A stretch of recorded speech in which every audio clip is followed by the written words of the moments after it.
Tsitaat. See, mida sina mõtled, ei muuda minu reaalsust. Selle eesmärk on muuta sinu reaalsust.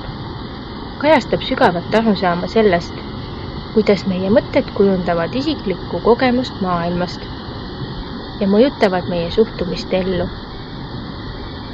Selle mõtte sügavaim mõistmine eeldab uurimist, kuidas mõtted, arusaamad ja uskumused mõjutavad üksikisiku reaalsust ja miks teiste inimeste mõtted ei oma otsest mõju meie enda reaalsusele. Esiteks, meie mõtted on väga võimsad tööriistad. Nad kujundavad meie taju ja seeläbi ka meie reaalsust.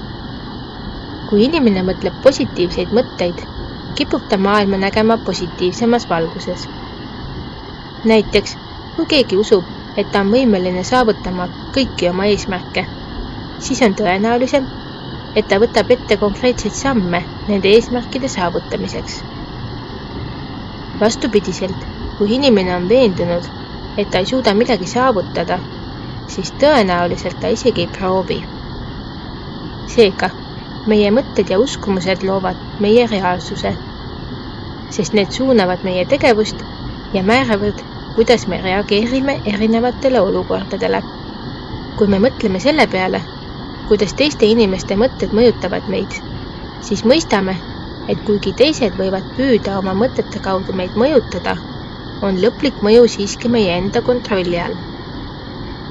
Näiteks, kui keegi arvab sinust halvasti, ei muuda see automaatselt sinu enesehinnangut, välja arvatud ainult siis, kui sa ise seda usud ja selle omaks võtad. Teiste arvamused ja mõtted saavad mõjutada meid ainult siis, kui me anname neile selle jõu ja lubame neil meie mõtteid ja tundeid kujundada. See toob meid järgmise punktini. Teiste inimeste mõtted on loodud nende enda reaalsuse loomiseks. Kui keegi mõtleb, et maailm on vaenulik koht, siis hakkab ta otsima tõendeid, mis toetavad seda uskumust ja seega loob ta enda jaoks reaalsuse, kus maailm tõepoolest tundub vaenulikuna. Kui keegi teine mõtleb, et maailm on täis võimalusi ja häid inimesi, siis ta näeb neid võimalusi kõikjal enda ümber.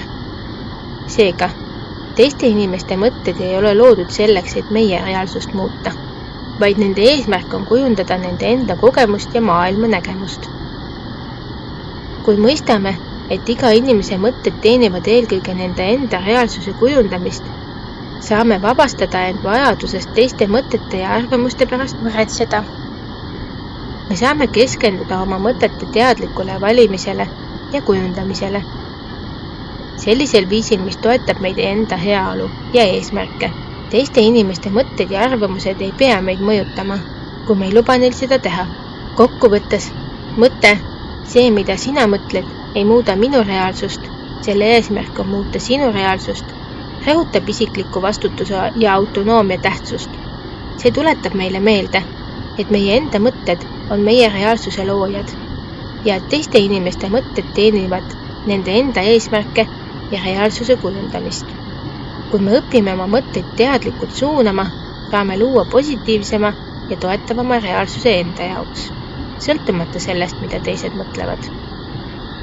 Aitäh kuulamast ja järgmiste kohtumisteni!